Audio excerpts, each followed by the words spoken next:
Objection!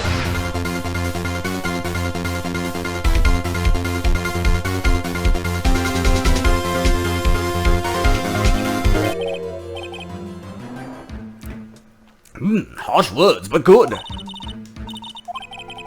In the end, Mr. Edgeworth prevails. What about my objections?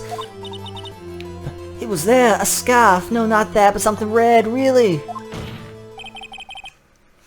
Well now, where were we? The witness has given us an entertaining interlude, but back to business.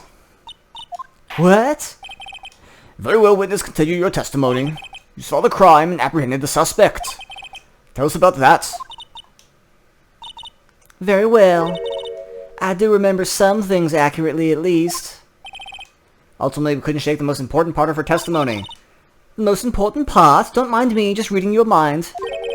The part where your sister stabs the victim. This next testimony might be the moment of truth.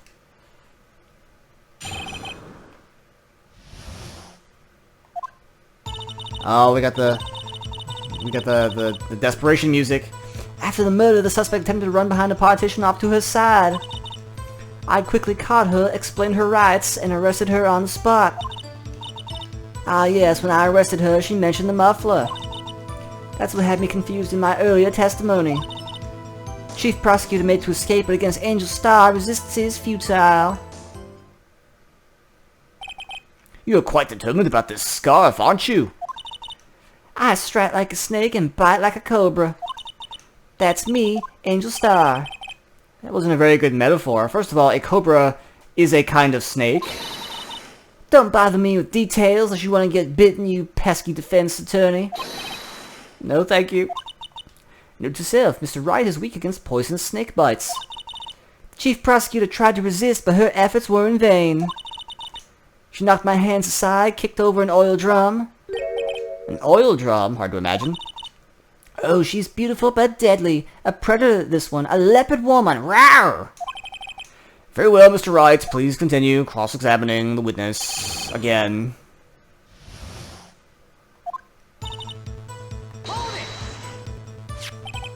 Where is this partition on the floor plans? I'm sure she means this wall next to the car. That's right. There was a wall there, about 6 feet high. She was obviously trying to hide herself. Quite a natural thing for a criminal to do. And what did you do then?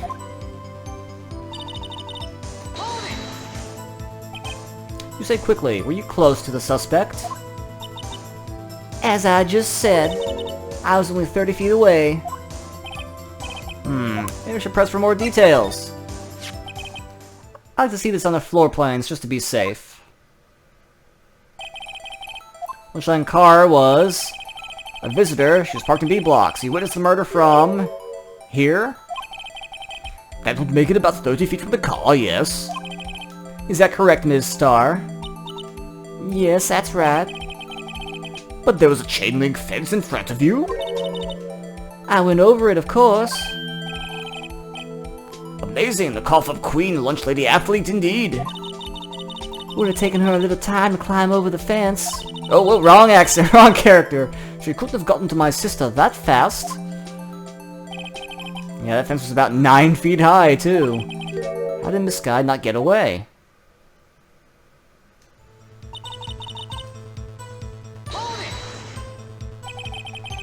She mentioned the muffler. What did she say? If I remembered exactly, I would have told you in my testimony. Cheeky. Anyway, all I heard her say was the word muffler. Just the one word? So what you heard wasn't the suspect talking to you, but to someone else? Yes, the chief prosecutor was talking on her phone. Her phone? She can't mean...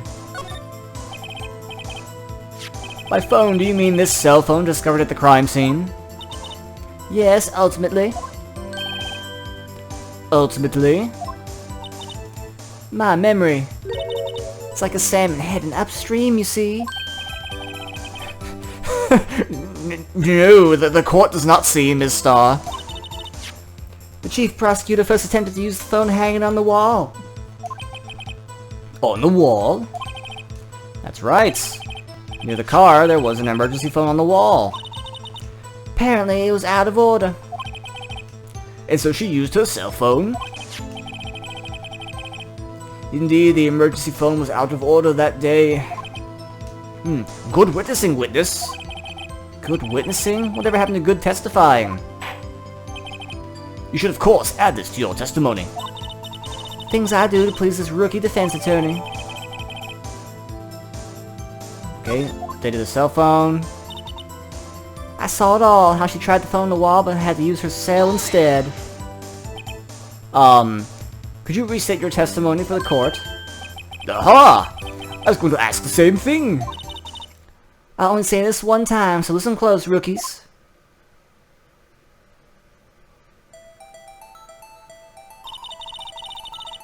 The chief prosecutor stabbed the victim and ran behind the partition. She picked up the phone on the wall, but it was out of order. She pulled her own cell phone out of her pocket. There's an obvious flaw here. And during that time, you climbed over the fence. Then when I boldly grabbed her arm, the chief prosecutor hung up her phone. And you saw her doing this? What is it, Mr. Wright?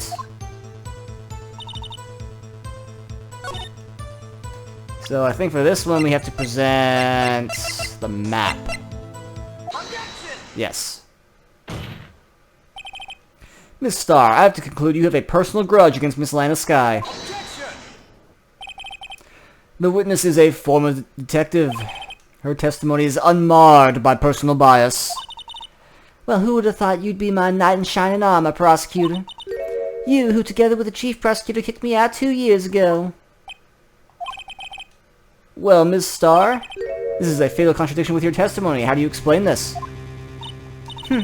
I don't know what you're talking about. Mess with me, I'll make you cough it all up. Ahem. Let's look at the floor plans. You said you witnessed the crime from this point. However, if that's true, you couldn't possibly have seen this guy making that phone call. I believe you see what I'm getting at. That phone was on the back side of the partition.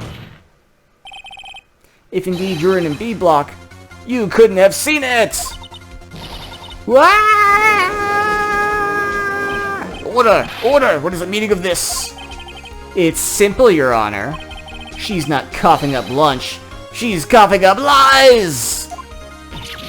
Grr! That's quite a claim, Mr. Wright. Perhaps you will allow me a question. Tell us exactly what lie this witness has told the court. Here's where the counterattack begins. I can't afford to get this wrong. The witness lied about where she saw it, because the order of events is far too detailed, as is what she saw. Therefore, she was in a different location, obviously. She tried to use the phone, but it was out of order. What is significant about this fact? Nothing. Therefore, it would be pointless for Ms. Starr to lie about it. Pointless to lie. I see. Let's say the witness did actually see Ms. Skye using the emergency phone. It would mean Ms. Starr witnessed the crime from a different location. A different location? Now that's a pointless lie if I ever heard one. Before you call my lie pointless, at least let me tell it. Let me tell the lie, damn it! Let me ask a question to our clever wordsmith, Mr. Wright. Where was the witness when she saw the crime? All the testimony we've heard now points in one direction. Obviously, it was with her boyfriend! This is the only place she could have been. The security guard room? Indeed, the security room is the underground parking lot. In the underground parking lot is well positioned. It's built on the second floor, so you can see the entire lot. She would have been able to see the phone from there. But why there? There are many other places where she could have seen the phone. Not in this case, Your Honor. The witness, not being part of the office, couldn't park in A block. The only place where she could have seen the crime in the back of the partition is here. I remember in your testimony you said you brought a lunch to your boyfriend in the security guard room, yes? Well, Miss Starr, how many years have I been getting the better of men? To think the tables could be turned. Today a man has got the better of Angel Starr. Witness! What have you done? You used to be a detective. You should know better. I'm not turning back. The guilty will be punished. I'll do what I must to make sure justice prevails. The guilty? Talk about Miss Sky? Mr. Wright, doesn't this strike you as odd? Why did Miss Starr lie? It doesn't make sense. Huh? She could have just said she saw the crime from the security guard station. It wouldn't change anything. Exactly. This photograph tells all. It was the defendant who stabbed the victim. That truth still stands. Objection! It still stands. I disagree, Mr. Edgeworth. What? If a witness is found to be lying, they're guilty of perjury. She knows this. She wouldn't risk that without a good reason. Tell us what her reason was, Mr. Wright. Me? No, who else? Mr. Wright, let's review what we know. Miss Starr witnessed the crime from the security guard station. But she lied and said she saw it from B block.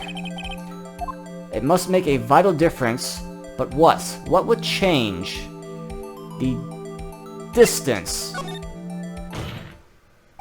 It changes the distance between her and the scene of the crime! Objection! My condolences, Mr. Wright, but one look at the floor plans and it's quite clear. The distance between the scene of the crime and the guard station is 30 feet. I don't see how that would change what she could see. Objection! What she saw is not in question. What matters is the time it would take her to reach the scene of the crime. Ms. Starr, you witnessed the crime from the security guard station. Now how long did it take you to go from there to the scene of the crime? Well, witness? Yes? You ordered the squid wheels, right? The quality of my lunches has gone from low to inedible. I was bringing a PB&J lunch with fresh boysenberry jam to my boyfriend. Boysenberry for the boyfriend. He wasn't in the station, so I waited. I witnessed the crime from the glass-walled station.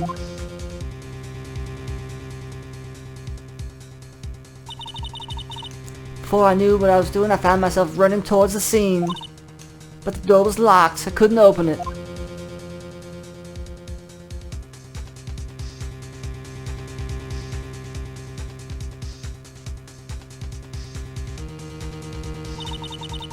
That's why I had to go through the visitors parking in B block. That's quite a detour. Probably took me at least 5 minutes to get to the scene of the crime. 5 minutes? This changes things considerably. But it was that woman over there who stabbed him. I know it. I have photographic evidence. I swear it. Swear it on my finest plastic spork. You have a point, and the spork is indeed a wonderful invention. Would you like another caviar lunch? Absolutely! Uh-oh. Mr. Wright, you have to do something. Do I have any evidence to stop this? I will sit back and observe. I think I need more evidence before I go sticking my spork in this mess. Ooh, caviar! Ah, how it makes my eyes tingle. Mr. Wright, no evidence can win against the raw power of caviar. It's a scientific fact. The only thing left is your strong presence and deft powers of deduction. Let's screw the lid back on those overpriced fish eggs. 5 minutes between the witnessing of the murder and the arrest. Think about it. You can make pasta in that amount of time, if you like it al dente. I've got lunchboxes that tie pasta in the knots, rookie. A 5-minute blank. Isn't that strange? Strange. If you were a criminal, what would you do with 5 minutes, Your Honor? Well, I guess I'd flee the scene. Hey! Don't get the wrong idea. I didn't kill anyone. But you have the instincts of a killer. You would run. But this time was different. Ms. Sky dawdled at the scene of the crime. She even had her picture taken. No true criminal would act this way. It's inconceivable. Eee! Well then, it seems we've come to the end of this testimony. The witness has a grudge against the defendant, and a blank in her testimony. Mr. Edgeworth, is the next witness ready to go? Unfortunately, I appear to have overestimated this witness on account of her professional history. We did it! We screwed that can shut, Mr. Wright.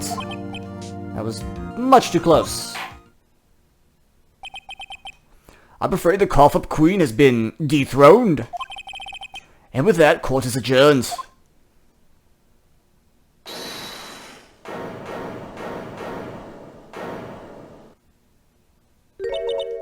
Mr. Edgeworth, you ordered the squid wheels, right? It's the one she tried to foist on me. I prefer to not take the defense team's leftovers. Anything else to say? I might be able to save you. I have decisive evidence. What was that? Is this another one of our trick lunchboxes? My apologies, but we have no further questions to ask of you, Miss Starr. Ah. Is this your jumbo lunchbox? Woohoo! A triple-decker!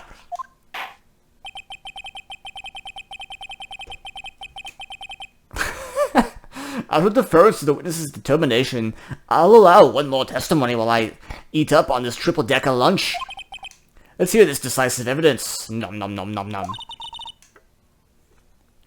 Like the Lunchland motto says, you won't be disappointed. What's she going to pull out of her lunchbox this time?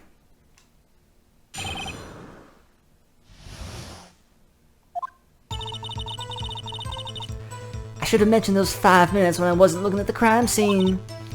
And now, to the matter of the victim's shoe. Did I not bring this up? 2 types of blood were found on this shoe. One was, of course, the victim's. The other blood type matched that of the defendant, Ms. Lana Sky. This shoe proves it. It's flawless, decisive evidence. What? There was blood found on that shoe? Try Lunchland for all your lunch and evidence needs.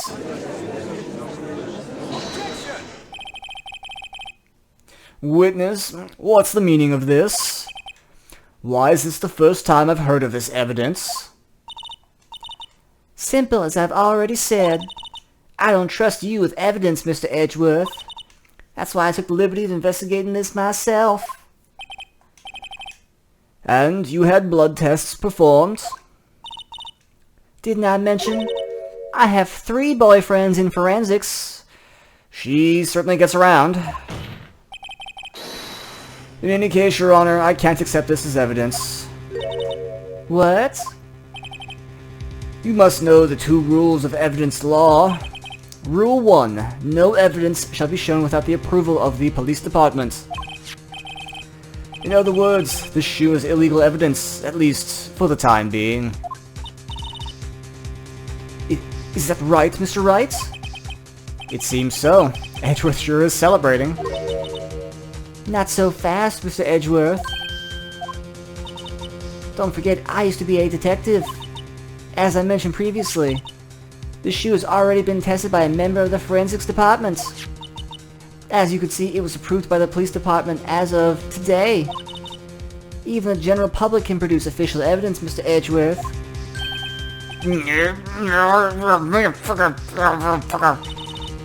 Is that right, Mr. Wright? It seems so. Edgeworth is looking pretty sullen. You could at least study some evidence law, really. The prosecution's complaints notwithstanding, It appears this evidence satisfies the first rule of evidence law. However, it seems you have yet another count against you, witness. Anything to ensure the guilty are judged. Very well, Mr. Wright. Once again. Oh, wow. We're going round 4. Okay.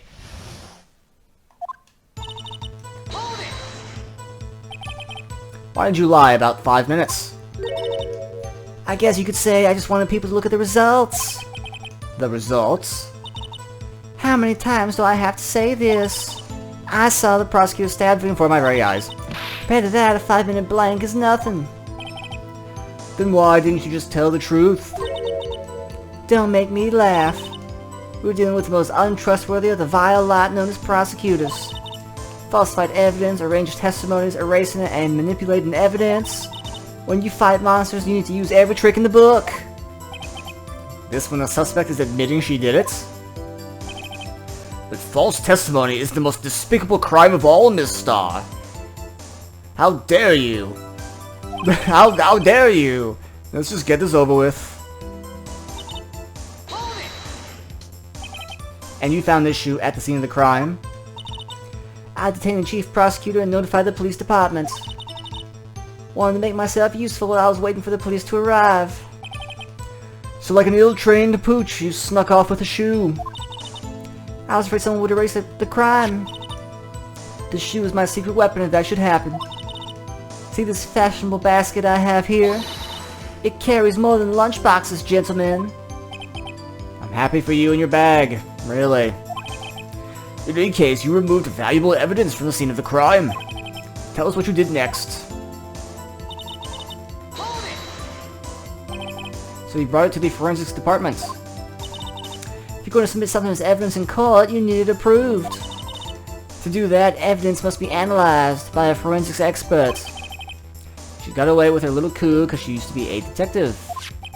The shoe does appear to have bloodstains on it. Well, the man was stabbed after all. And that blood belonged to the victim? As I said, there were 2 types of blood. You can't say for sure the blood belonged to the defendant with a blood test. You claim to know something about blood tests, rookie? Huh? Well, speak up. Well, blood comes in 4 types, A, B, O, A, B.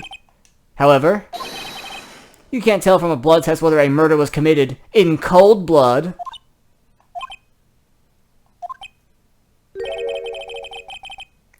That's just a figure of speech, Mr. Wright.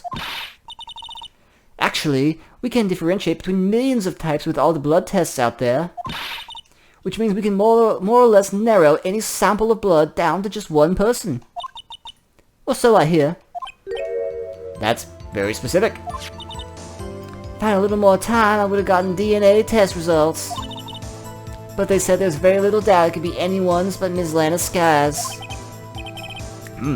So the suspect's blood was found on the victim's shoe. That ties her directly to the death of Detective Goodman. I was afraid he was going to say that.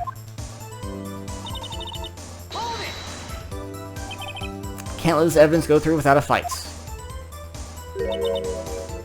You ordered the peppered fish guts, right? Some like it hot, Mr. Wright. Some like your client. She's in enough hot water to make a whole vat of soup. Mr. Wright, do you or don't you have a problem with the shoe? A problem? This is critical. Is there a problem with the victim's shoe? I'm not imagining things. I'd say there is one critical problem with this evidence, a clear contradiction. That gleam in your eyes, you're still young, rookie. I'd give you a peppered fish gut now, but you couldn't take the heat, could you? Let's hear what Mr. Wright has to say. What is contradictory about the victim's shoe? Show us the problem with this evidence.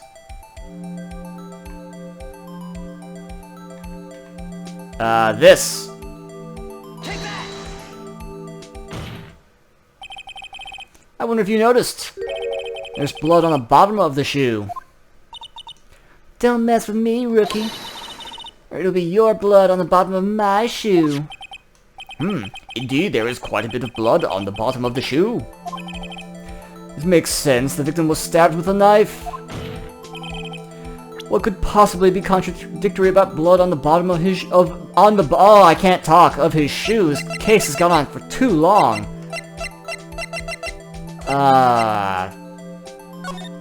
There's no blood. The problem lies in the footprints. The footprints? Note that the bottom of the victim's shoe is covered in blood. Then, isn't it strange? Why weren't any bloody footprints found by the scene of the crime? Aha! As you could see, there were no traces of any such footprints at the scene of the crime. That contradicts the claim about the shoe. This picture only shows part of the floor. There could have been bloody footprints. Then where are they, Mr. Edgeworth? Because we checked the scene and found nothing of the sort.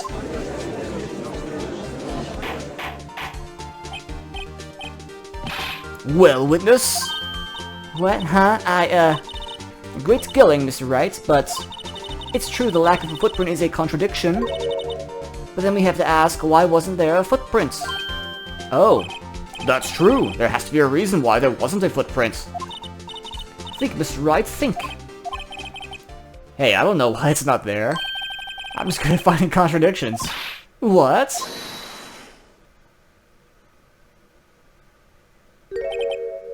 I see. Now I get it. Get what? Our witness is more devious than I gave her credit for.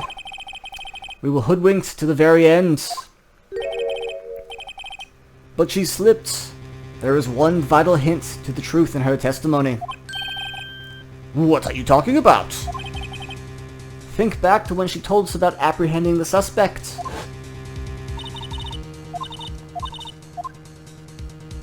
Knocked over an oil drum. Not voicing the flashback. I thought that was a strange thing for the normally cool-headed chief to do. No kidding. Now, witness, allow me to ask a very simple question. This oil drum, was it empty?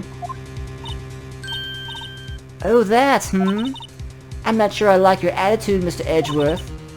Though apparently you're not the slowest conveyor belt in the factory. Witness, well, was the oil drum empty? The oil drum kicked over was brimming with water. Water? What does that mean? Still don't get it, Mr. Wright. Do you want to know the reason she knocked it over? The real reason. Aha! You don't mean... Yes, the suspect knocked over that oil drum for one reason and one reason alone. To erase the bloodstains that would become evidence against her. Ah! That ties things up quite nicely. The bloodstains left on the victim's shoes tie her quite clearly to this murder. Then after the deed was done, she knocked over the oil drum to erase the telltale signs. Why, that's a prosecutor's specialty, erasing evidence. Reminds me, Miss Sky's right hand was hurt. Didn't she say she'd cut herself when she stabbed him? So that's when my sister's blood got on the shoe? I'm mixing character accents now. Oh no. Well, I see no reason to prolong the trial. Mr. Wright, do something, please. What can I do? Your sister has confessed to the crime. She did it. Enough. There is no need for further debate. The verdict, Your Honor. Very well. But Angel Star's on the prosecution's side. She could have been lying about the water. This court finds the defendant is Lana Sky.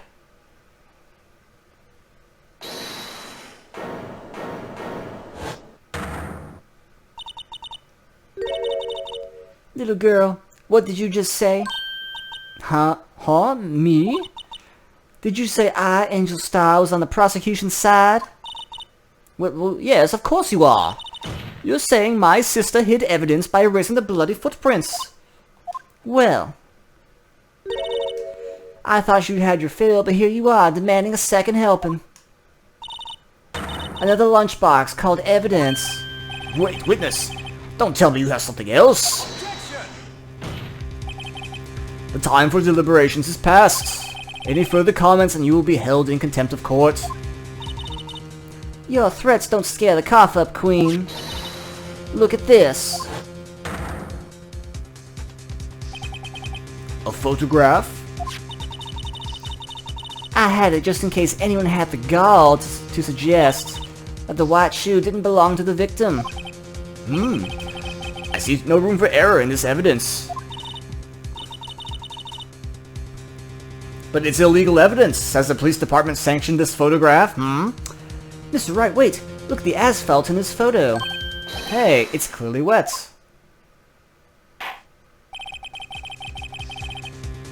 Erasing the last trace of doubt from the court's mind. Immediately after the murder, the crime scene was washed with water. I'm sorry, Mr. Wright. I guess I couldn't help after all. It's not your fault. I knew I couldn't win this case from the beginning. And it seems it's what your sister wanted anyway. I'm sorry, Mia. Right, wet or not. Don't be so quick to throw in the towel. Get yourself up off the asphalt. Take another good look. Don't give up, not till the bitter end. This is the last piece of evidence. Very well, this time I'd like to declare a verdict for good.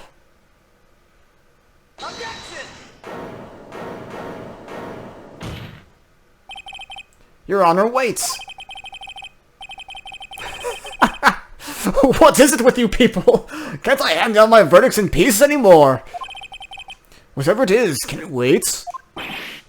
No, it can't. Then it'll be too late. Look at this photograph, the last one submitted. This trial isn't over until we give each piece of evidence proper consideration. So, Wright, are you saying there's a problem with this latest piece of evidence? Yeah! I'll think later. Yeah, there's a problem. Right or wrong, I've got to go ahead with this. I suppose since we've come this far, we should give every claim a fair shake. Very well, Mr. Wright. Show the court the problem in this photograph.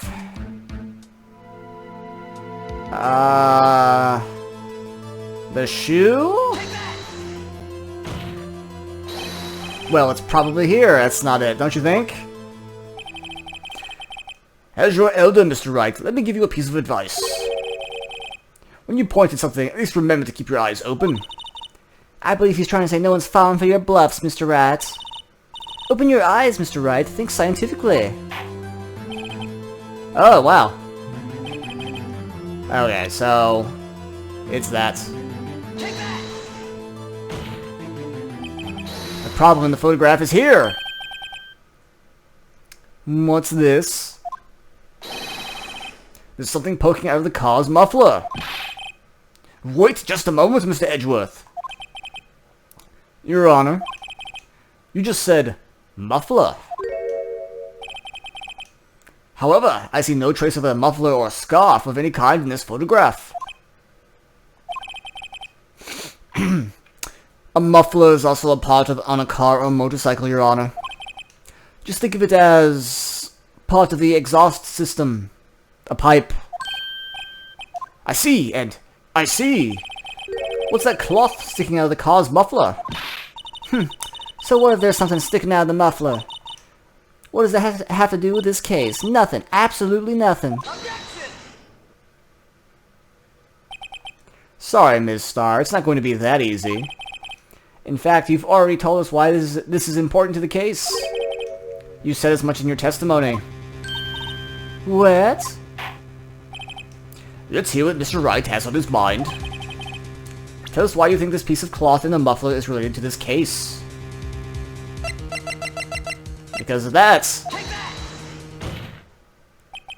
Ms. Starr, recall your testimony for the court. Yes, yes, yes. Muffler. Ah, yarg. Could it be the muffler you heard mentioned was actually this exhaust pipe? If so, That means this piece of cloth is vital evidence. Oh, woo, arg!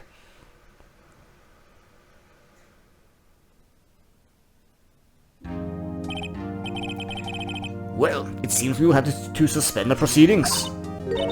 Suspend? I find myself wondering about that piece of cloth.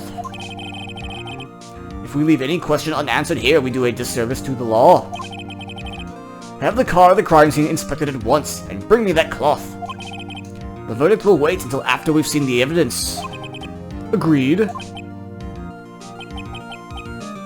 I suppose so.